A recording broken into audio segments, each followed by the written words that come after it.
Hey y'all, it's me, Andy, and I am back today to give you a brief introduction to non-monogamy. What feels like years ago now in quarantine time, but actually wasn't that long ago, this whole controversy arose with Jada Pinkett-Smith and August Alsina. I don't know how to pronounce his name.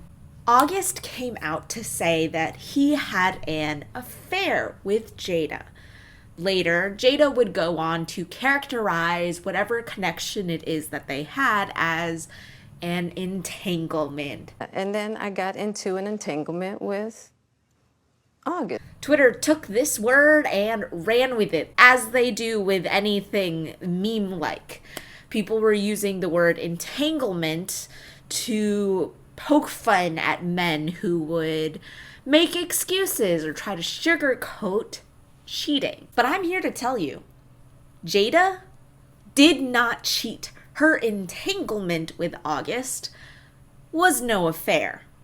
And in the future, if you want to speak about open marriages that are very well known to be open, perhaps you should listen to the rest of this video. Let us, of course, first start with some definitions. Non-monogamy is essentially this umbrella term that can cover a wide range of relationships. Essentially, non-monogamy, as the term would suggest, is anything that is not monogamous. Monogamy is what is considered the standard in Western culture and society. One person with one other person within an exclusive relationship. No other parties involved.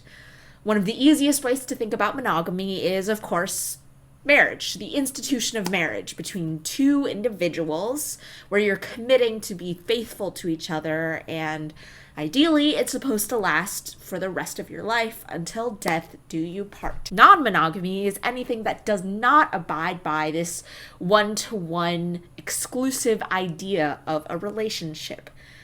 Non-monogamy can cover everything from polyamory, which I would assume is probably what most people think of when they think of non-monogamy, essentially having multiple relationships at the same time. But this can also include behaviors such as swinging, which could very well mean anything from a couple finding a third to join them on one occasion or multiple occasions, or going to sex parties. Perhaps the couple looks for partners together, or they just look separately. Usually swinging doesn't lead to long-term romantic connections, or it could just simply mean open. Now that is super vague, and that's kind of on purpose. A relationship being open can mean a wide range of behaviors are acceptable, a wide range of connections are acceptable with people outside of a primary relationship. Or perhaps there isn't even a primary relationship. I would say one of the most commonly accepted forms of open relationships is to date non-exclusively. Perhaps you're dating a few people at the same time, but none of them are exclusive. That is super common amongst millennials. I'm sure many of you have been in open situations, and actually, you've practiced non-monogamy too. I personally consider myself to be non-monogamous. That is the exact language I use. For me personally, I fall more into the open side of the spectrum. I think it would be so stressful and difficult to possibly even consider managing multiple romantic relationships at the same time as someone who is polyamorous might do.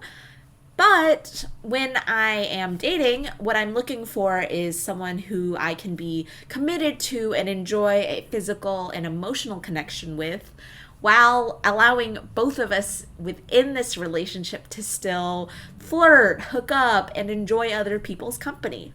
I do have specific boundaries that I would want to set, but for me, the confines of a strict exclusive monogamous relationship are not something I enjoy. Now that we have a better sense of what non-monogamy is and what it can look like, let's talk about how I got into non-monogamy and what I believe are the benefits of non-monogamy. To cut a very long story short, I was in a long-term, super serious relationship in college. We were together for almost 3 years by the time we broke up. Towards the end of that relationship, it became clear to me that I wasn't ready to be in something so serious and exclusive for the rest of my life. I wasn't ready to commit. I wasn't convinced that I had experienced enough, that I knew enough about myself, about what I needed in a relationship to commit. And that's when I started to realize that perhaps exclusivity and monogamy perhaps wasn't best suited to my needs. The end of that relationship was basically my aha moment for at least starting to question what I believed to be true. I had consumed so many fairy tales and rom-coms that I thought that if a relationship wasn't deeply emotional, deeply committed, and only two people on the track to marriage, it wasn't legitimate. And that's absolutely not true.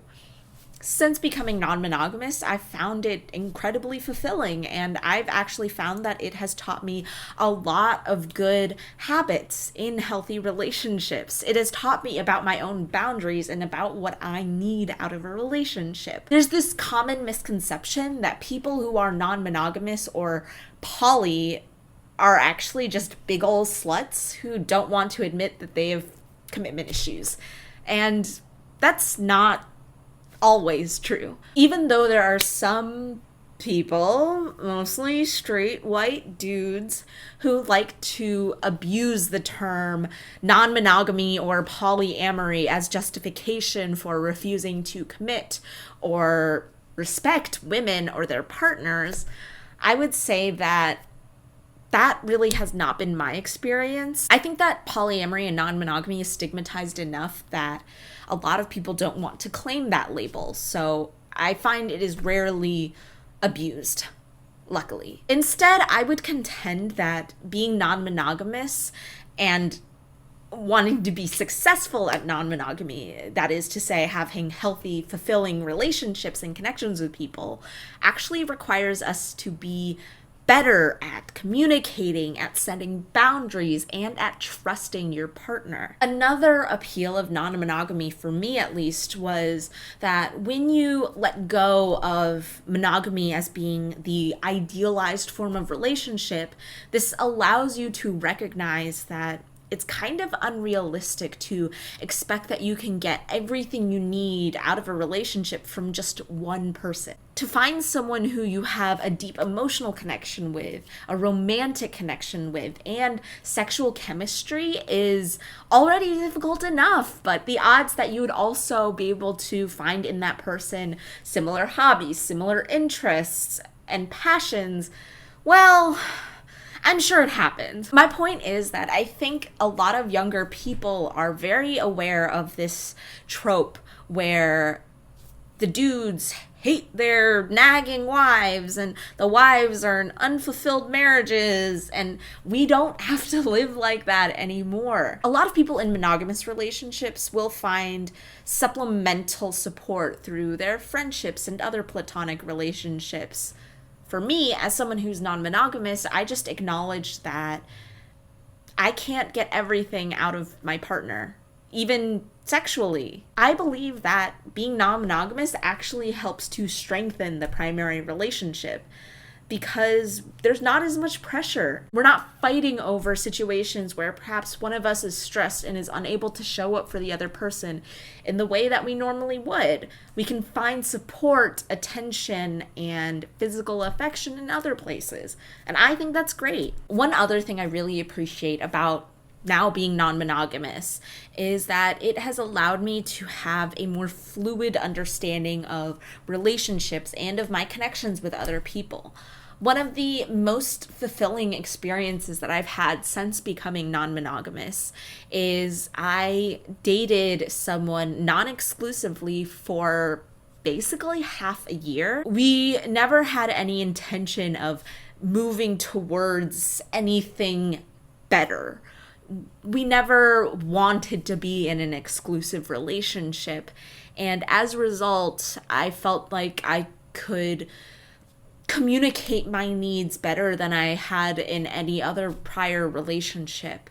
We were able to set boundaries and be our best selves with each other because there was no need to put this weird pressure on becoming boyfriend, girlfriend, or talking about marriage or anything long term. Instead, we had a really amazing connection and enjoyed each other's company in a romantic way for half a year. And then once that relationship no longer served us in the best way, in this case, he became too busy. He was dealing with a lot of personal stuff and didn't feel like he had enough energy and time to be able to devote to me and cultivating our relationship.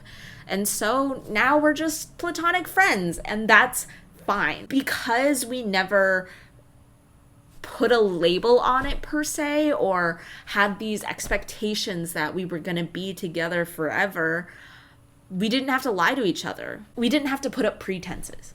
We could just enjoy our connection for the time that it worked for us, and then we could change what our connection was once that was no longer working for us. And once I started exploring non-monogamy and the different options that there are, that has allowed me to recognize what types of connections can serve me and what I can learn from them. Not every relationship is going to be this grand love story for the ages, and that's fine. I think that we can learn and grow and get a lot out of every connection that we have. Ultimately, though, non-monogamy just felt more natural to me. A lot of people who are polyamorous or non-monogamous will talk about how humans weren't meant to be monogamous creatures. That was a social construct. We chose to create monogamy as this social structure. And while that's like technically true, I recognize that there are people who just naturally also feel better in monogamous relationships. I don't think there's anything wrong with that. But for me, the benefit was that it just works for me and it feels more natural. And the way that I practice non-monogamy will probably change in the future, but that's fine. Sexuality and our romantic inclinations evolve and change. I think we need to learn to be more accepting of the kinds of romantic and sexual connections we can have with people. We need to recognize that there's value in every single one of the connections that we have with someone else, regardless of where it goes, how it ends, or whether or not it's official, monogamous, or legitimate. I hope that I've managed to present a case for non-monogamy to you, at least introduce you to the idea to help you interrogate your own relationships. I don't think everyone needs to be non-monogamous. Like I said, some people just are naturally inclined to be in committed, exclusive relationships. And that's great for those people. But listen, the fact of the matter is, Jada Pinkett Smith and Will Smith have been in an open marriage. It's been known. Even more, apparently Jada and Will were taking a break during the time that she had her dalliance with August. So to call it an affair, I don't think it fulfills the societal connotations that come with that word. In regards to fidelity, there was nothing shady about what went down between them. They had a romantic sexual connection and explored it. But Jada wasn't cheating. We don't know the specific parameters that Will and Jada have within their marriage. So maybe we should just mind our business? What a concept!